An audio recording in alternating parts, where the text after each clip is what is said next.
Hey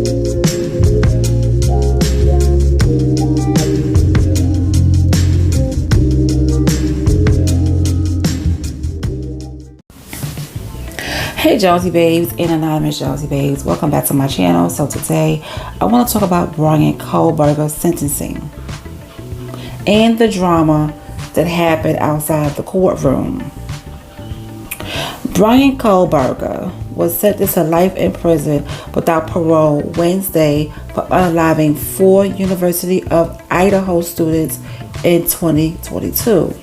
Judge Stephen Hippler imposed 4 consecutive life sentences and a 10-year sentence for the burglary charge, declaring during the hearing that the time has now come to end Mr. Kohberger's 15 minutes of fame. The sentencing followed impact statements from loved ones of the victims earlier in the day. Hippler asked Kohberger if he wanted to address the court, to which Kohberger respectfully declined. Earlier this month, Bryan pleaded guilty to 4 counts of first-degree murder and 1 count of burglary in the 2022 unaliving of 4 University of Idaho students. The plea allowed him to dodge DP. However, it also means that he will not be able to appeal his sentence, which he was served without the possibility of parole.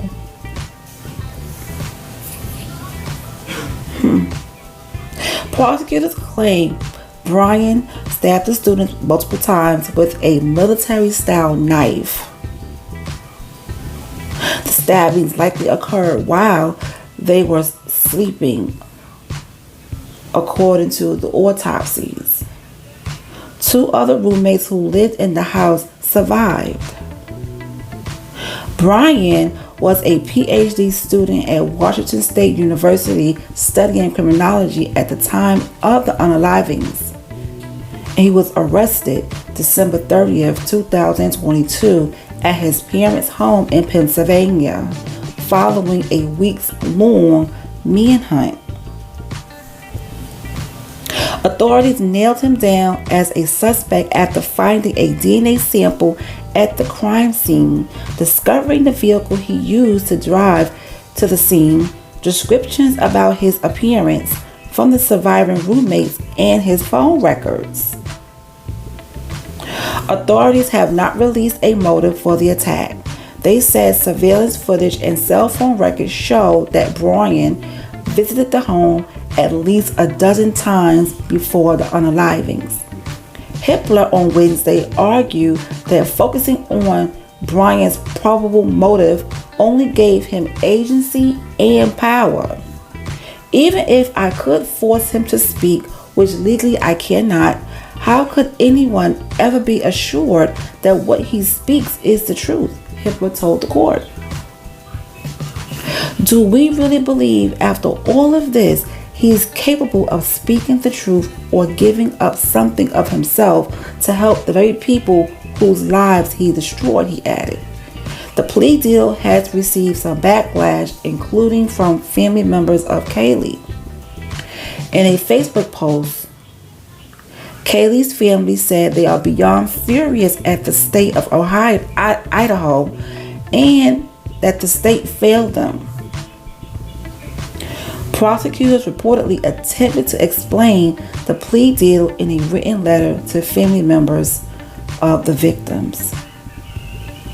This resolution is our sincere attempt to seek justice for your family, prosecutors wrote. This agreement ensures that the defendant will be convicted, will spend the rest of his life in prison, and will not be able to put you and the other families through the uncertainty of decades of post-conviction appeals. During the July 2nd hearing in which Bryan pleaded guilty, Hippler said the public had called him and his office. There have been calls by some for the public to contact me and my office in an attempt to influence my decision making in this case, Hipper said. This has been extraordinarily disruptive for court staff and the ability for them to get work done. The families and friends of 4 University of Idaho students who were unalived at an off-campus house in the early morning hours of November 13, 2022, spoke at Bryan's sentencing on Wednesday, describing in emotional detail how that night caused lasting harm. Bryan, wearing an orange jumpsuit, sat passively as the victims read their statements.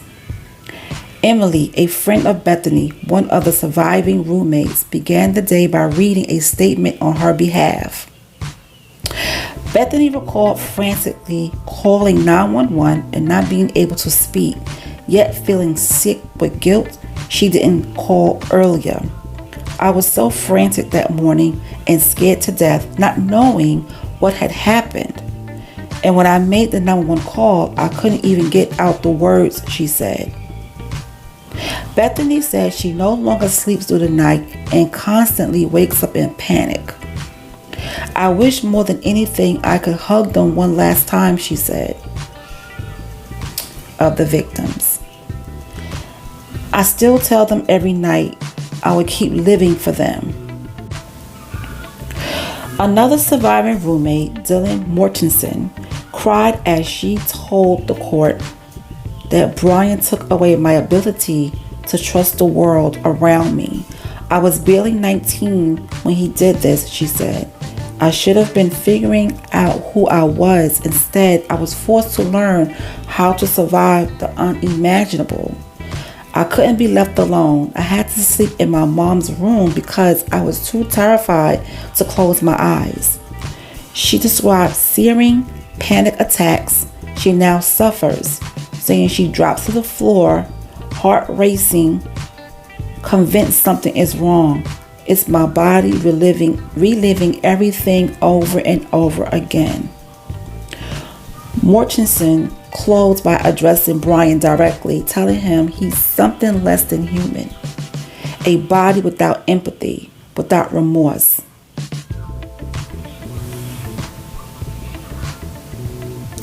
Madison's stepdad, Scott Laramie, appeared relieved to close his chapter of their lives and voiced support for the plea agreement that some of the other families have criticized.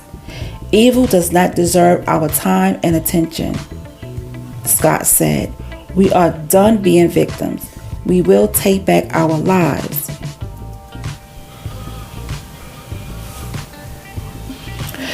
Ben Mogan followed Scott at the stand by reading the last thing Madison ever wrote him, her last Father's Day card. Maddie was the only great thing I ever really did and the only thing I was really ever proud of, Ben told the court, crying as he recalled how she helped him battle addiction. When I didn't want to live anymore, she is what kept me here. Oh my gosh, this is so sad. Bryan has destroyed so many lives. Let's talk about the drama that happened outside of the courthouse. Tensions were high outside an Idaho courthouse as dozens of people lined up 13 hours before Bryan Kohberger is to be sentenced for the unaliving of 4 students. An argument broke out after other people were accused of cutting in line as they tried to secure a seat for the 9 a.m. hearing. Spectators and reporters began lining up outside the county courthouse at around 10 p.m. on Tuesday. Officials informed those present that they were not allowed to form a line until 4 a.m. So spectators moved their line across the street from the courthouse. By 3 a.m., at least 50 people were already lined up some with camping chairs as they waited to be let inside. There seemed to be a mix of media and crime sleuths in the line. So it really wasn't anything bad that was going on except for a little bit of arguments. You know, you're out there standing for all those hours, or you sitting in your chair in line waiting to be let in, and you know, people think you're cutting the line. Just a little disagreement, that's all it was. It wasn't anything crazy. So, you know, that's that. But anyway, you guys, that's all I have to talk about right now. I send my prayers and condolences to all of the families that lost their children, their loved ones. And Bryan, he is going to rot in prison. Okay, so I will talk to you guys later. Talk to me in the comments. I would love to hear from you. Thank you for listening.